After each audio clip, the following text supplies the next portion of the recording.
결혼 준비 시작한 지 얼마 되지도 않았는데 아무리 봐도 내 남편으로 사는 것보다는 엄마 품의 효자아들로 평생을 사는 게 훨씬 더 나아 보여서 예비시댁에 귀한 아들 반품해주고 돌아왔어요. 저런 사람이 내 시어머니가 된다는 생각만 하면 소름이 다 돋을 정도였는데 중간 역할은커녕 엄마 말에 거역 못하고 엄마 말만 철썩 믿고 따르는 남자친구 보니 결정을 내리는 게 어렵지는 않았습니다. 몇 년을 연애했고 눈에 콩깍지가 끼어있다 해도 제가 스스로 제 발을 시월드 구렁텅이에 빠뜨릴 정도로 무지렁이는 아니었거든요. 어설프게 조율하는 것보단 빠른 파혼이 맞다 싶어 이렇게 큰 결단을 내렸습니다. 저희가 상견례할 당시만 해도 아무런 문제가 없었어요. 오히려 예비 시어머니가 먼저 허례허식은 생략하자고 예물 예당 같은 거 하지 말고 애들한테 한 푼이라도 보탬되는 걸 해주자고 먼저 제안을 했었거든요. 저희 집에서도 당연히 찬성을 했고 결혼도 반반 결혼 생각하고 있으니 얼마를 도와주시던 간에 똑같이 맞추겠다고 제안을 하셨는데 예비 시어머니가 먼저 집은 원래 남자가 해오는 거 아니겠냐며 그냥 혼수만 준비해오면 된다고 나왔습니다. 옛날이야 그랬지만 요즘 누가 남자가 집 해오고 여자가 혼수해가고 하면서 결혼을 하냐고. 부담 가지실 필요 없으니 반반 결혼하자고 한 번 더 물으셨는데 예비 시어머니는 절대 그렇게 할 수 없다고 단호하게 거절을 했었습니다. 반반 결혼을 한다는데도 계속 싫다고 우겨대는데 어떻게 별 수가 없었어요. 그래서 혼수 비용에 결혼식 비용, 신혼여행비까지 전부 저희 집에서 다 하겠다 말하고 그렇게 이야기를 정리했습니다. 친구들은 요즘 그런 시어머니가 어디 있냐며 저보고 전생에 나라를 구했냐느니 어쨌다느니 소리를 하면서 부러워했어요. 다들 부럽다 부럽다 하니까 저도 처음에는 좋은 시댁 만났구나 막연하게 그렇게 생각하고 있었죠. 그런데 그 해준다던 신혼집이 제가 생각했던 것과는 많이 달랐습니다. 집을 해준다니까 뭐 강남에 몇십억 하는 아파트를 들어가야겠다 그런 욕심을 부렸던 건 절대 아니었어요. 다만 신혼집의 위치라든지 그런 것들에 있어서 당연히 그 집에서 살아갈 저희에게 선택권이 있는 건 줄 알았거든요. 그런데 그런 게 아니었어요. 집은 이미 상견례, 아니 저랑 남자친구 결혼 이야기 처음 오가기 시작했을 때부터 구해져 있던 거나 마찬가지인 상황이었죠. 집을 해준다고 했지만 애초에 매매로 집을 해주는 게 아니었습니다. 전세로 들어가는 거였고 집주인은 다른 사람이 아닌 예비 시어머니의 친언니, 그러니까 예비 시이모님이었습니다. 남자친구네 이모가 누군가에게 전세를 주고 있던 집이었는데 그쪽 지역이 재개발 호재가 생기면서 전세 가격이 많이 올랐다고 하더라고요. 그런데 그 집에 먼저 살고 계시던 분이 오를 만큼 오른 전세금을 감당하지 못해 재계약을 못하고 나가게 되었는데 예비 시이모라는 그분이 욕심을 부렸는지 그 사람이 나간 뒤로 계속 빈집으로 놀리고 있었다고 하더라고요. 그런데 마침 저희 결혼 이야기가 오가기 시작했던 거고 예비 시어머니가 그 집에 전세를 얻어 저희 신혼집을 해주겠다는 소리였던 거예요. 애초에 반반 결혼이 성립이 안 되었던 건 전세금을 예비 시어머니가 해주는 거긴 하지만 결과적으로는 돌려받아갈 돈이니 저희한테 땡전 한 푼 안 도와주는 거나 마찬가지였던 거죠. 그래도 집을 싸게 얻는 게 어디냐 하고 집 구경을 갔는데 집의 상태가 아주 처참했습니다.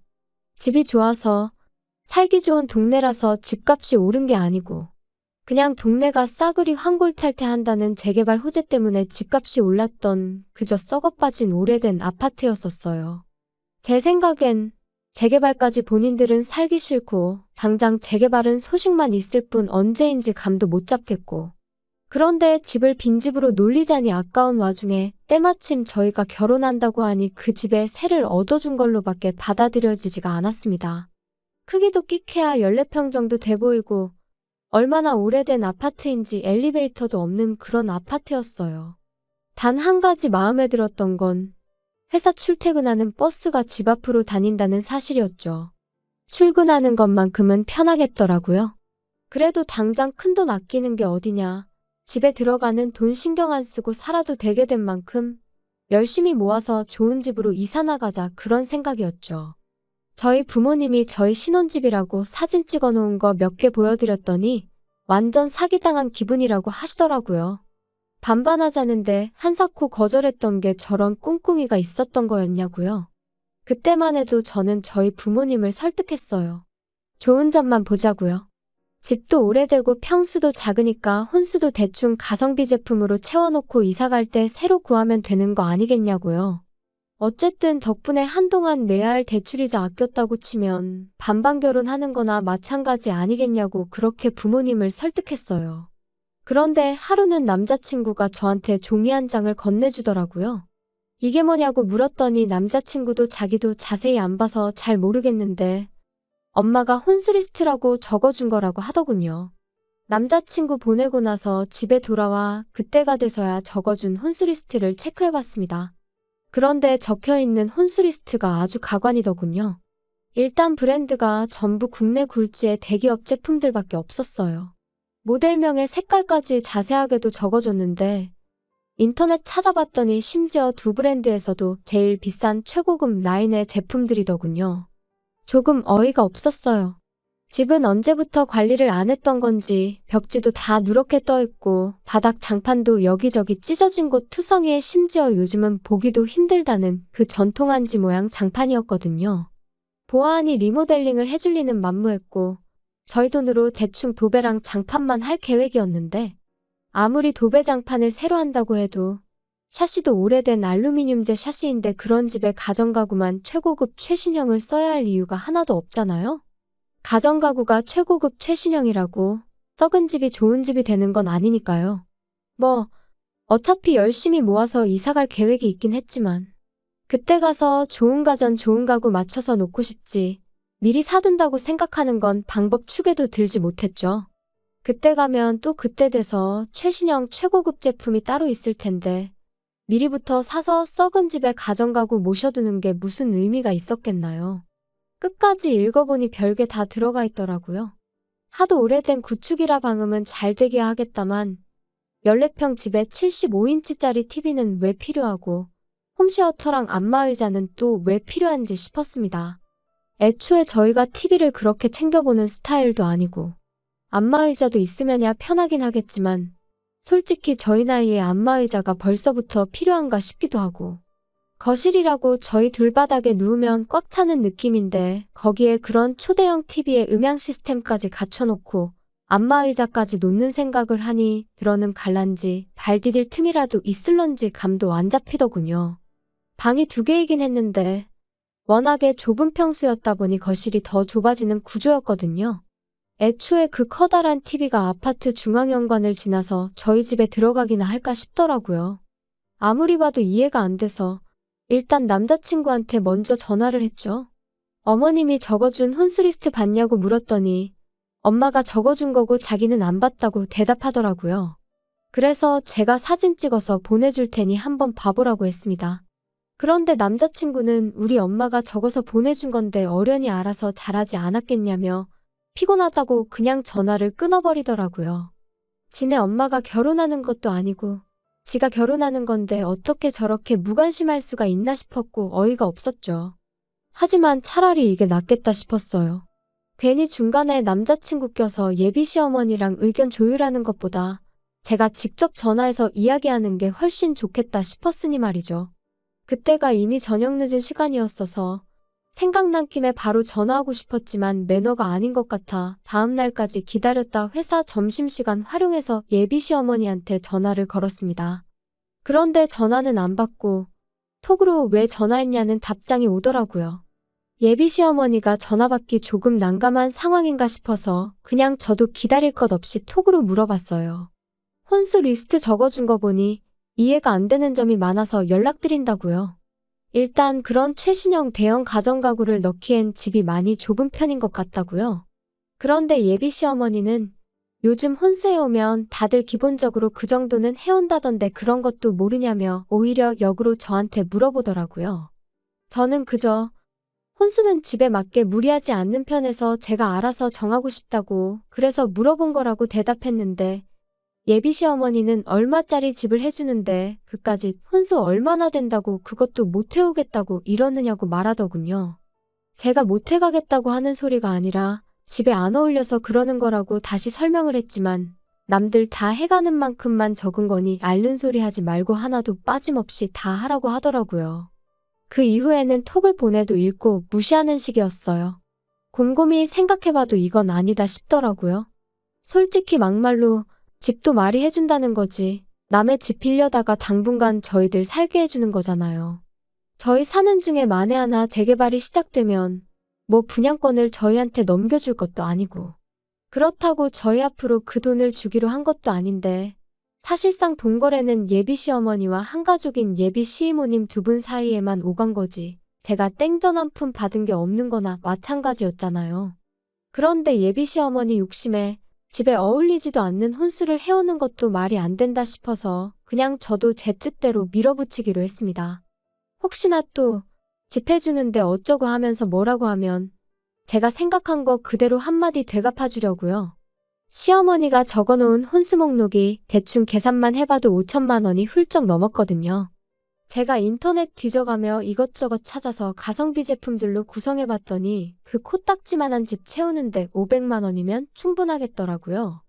예비 시어머니가 아들 시켜서 저한테 종이 한 장 휙 던져놓고 통보식으로 혼수 목록 줬던 것처럼 저도 똑같이 제가 새로 고친 혼수 목록 톡으로 사진 찍어서 예비 시어머니한테 보냈어요.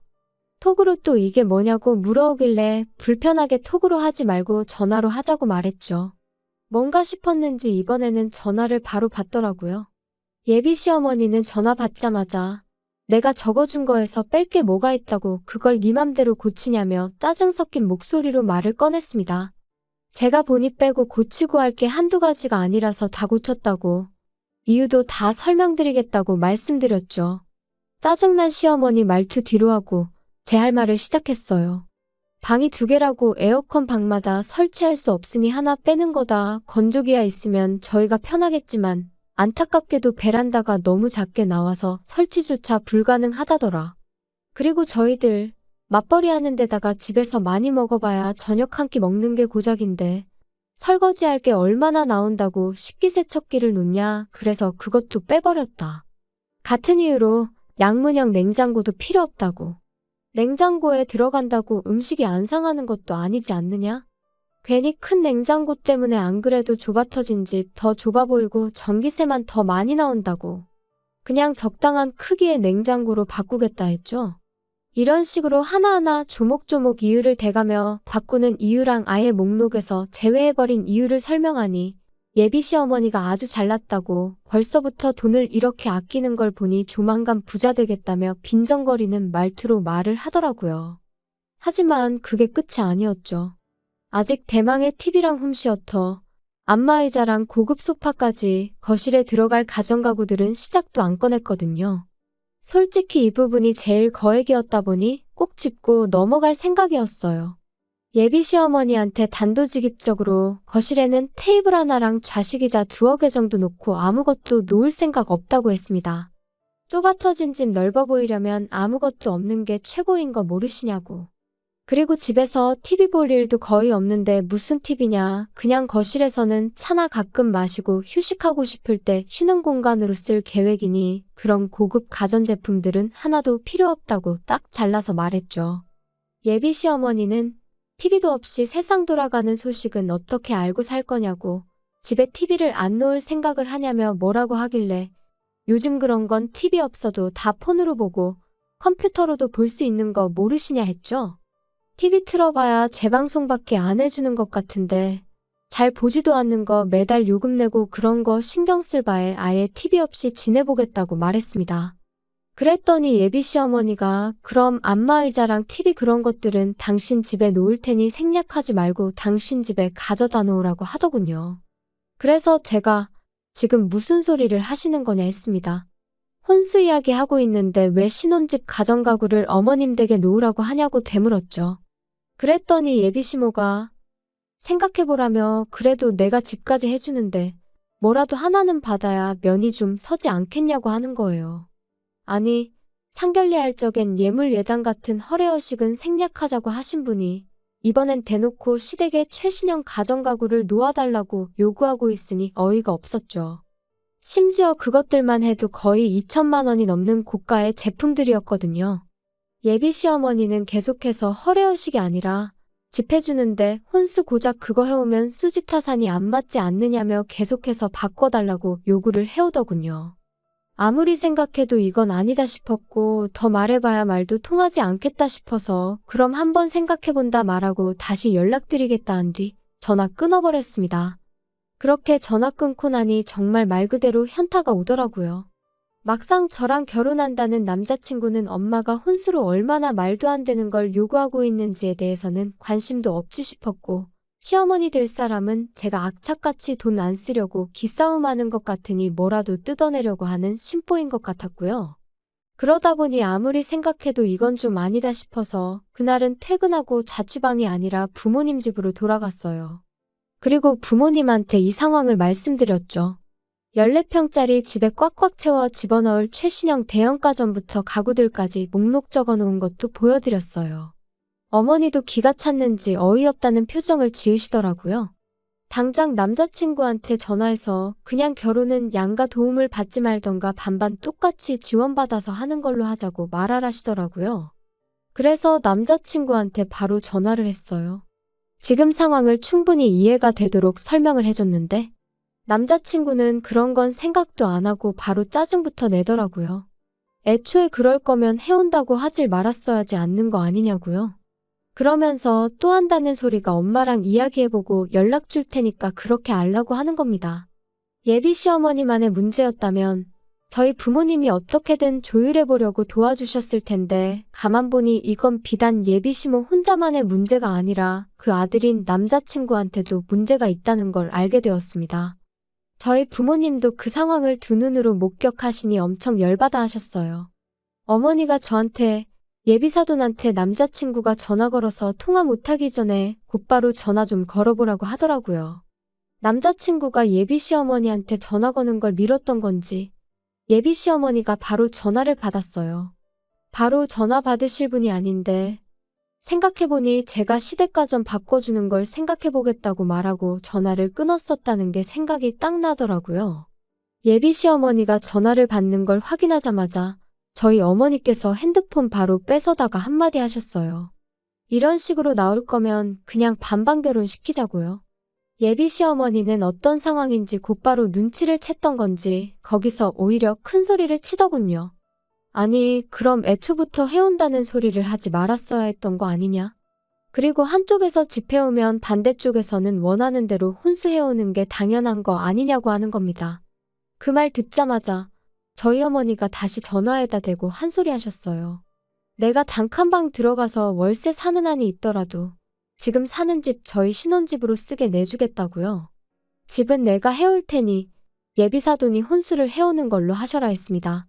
다 쓰러져가는 14평 쓰레기 아파트 가지고 혼수 5천만 원치 받으려고 했나 본데 우리 집은 당신 언니가 가지고 있다는 그 잘난 집보다 평수도 크고 집값도 훨씬 더 받는 거 알고 계시냐고. 그러니 우리 집 신혼집으로 내주면 아주 리모델링부터 시작해 가정가구에 자동차까지 싹 다 받아내야겠다 했습니다. 집 해오면 원하는 대로 혼수해주는 게 당연한 거라고 하셨지 않냐고. 어디 한번 얼마나 해오는지 한번 두고 봐야겠다고 으름장을 놓으셨죠. 그랬더니 이게 지금 경우없게 뭐 하는 짓이냐고 따지더군요. 예의라고는 눈꼽만치도 없는 행동인 거 알고 그러는 거냐며 큰 소리를 치길래 제가 어머니한테서 전화기를 뺏어다가 예비시모한테 한마디 해줬습니다. 당신네들이 했던 거 그대로 똑같이 하는 건데 경우 없고 예의 없다고 하는 걸 보니 아줌마가 아들 결혼을 빌미로 얼마나 개수작을 부리고 있는지는 알고 있는 것 같아서 다행이라고요. 제 말을 듣고는 언성을 높이며 너는 시어머니가 아주 우습게 보이냐고 아주 시집 오면 버르장머리를 개조해줘야겠다고 겁을 주더라고요. 그래서 저도 한마디 해줬습니다. 아줌마 정신 차리라고요. 아직도 내가 결혼하고 싶어서 이러는 건 줄 아냐고 파혼하자고 하는 소린데 눈치 좀 챙기라고 한마디 해줬어요. 예비 시어머니가 저보고 말 다 했냐 그러길래 뭐 더 듣고 싶은 말 있으시냐고 한 번 더 듣고 싶으면 말만 하라고 했어요. 몇 번이고 더 해줄 수 있다고 말이죠. 그렇게 파혼하고 나니까 여태까지 결혼에 관심도 없어 보이고 엄마 말 거역하지 말라던 남자친구가 찾아와서는 한 번만 기회를 달라고 제 앞에 싹싹 빌더라고요. 그런데 그 모습이 전혀 신뢰가 가지 않았어요. 엄마한테 무슨 말이라도 듣고 찾아온 건 아닌가 싶더라니까요. 이모네 집 세입자 못 구할 것 같아서 저러나 혼수로 뭐 팁이라도 하나 바꾸는 걸로 줄여보겠다 하려나 싶었어요. 그때 딱 느꼈죠. 결혼을 하겠다고 정하긴 했지만 이 사람이 없으면 못 살겠다 싶을 만큼 깊이 사랑했던 건 아니란걸요. 애초에 저는 이미 혼수리스트랍시고 남자친구한테서 종이 한 장 건네받았을 때부터 결혼할 마음이 싹 달아났던 것 같아요. 남자친구한테 내 마음 돌릴 생각 없다고. 파혼의 이유가 당신 어머니한테만 있는 건 아니니 너무 엄마 탓은 하지 말라고 한마디 해줬네요. 애초에 너가 나랑 결혼하고 싶었으면 나랑 너네 엄마랑 저렇게 개싸움 나게 두지는 않았을 거 아니겠냐고 하니 아무 말도 못하고 돌아가더군요. 한편으로는 거액의 혼수 목록을 받았을 때 그때 차라리 후련하게 정리해버렸다면 이렇게 마무리가 더럽지는 않았을까 싶은 생각이 들 때도 있습니다. 하지만 여전히 그거 하나만큼은 확실하네요. 꼴 같지 않은 집구석에 주제 파악시켜주고 내 하고 싶은 말 속 시원하게 다 내뱉어낸 거, 그 덕에 제 속은 후련해졌고 아무 미련 없이 끝낼 수 있었다는 거 말이에요.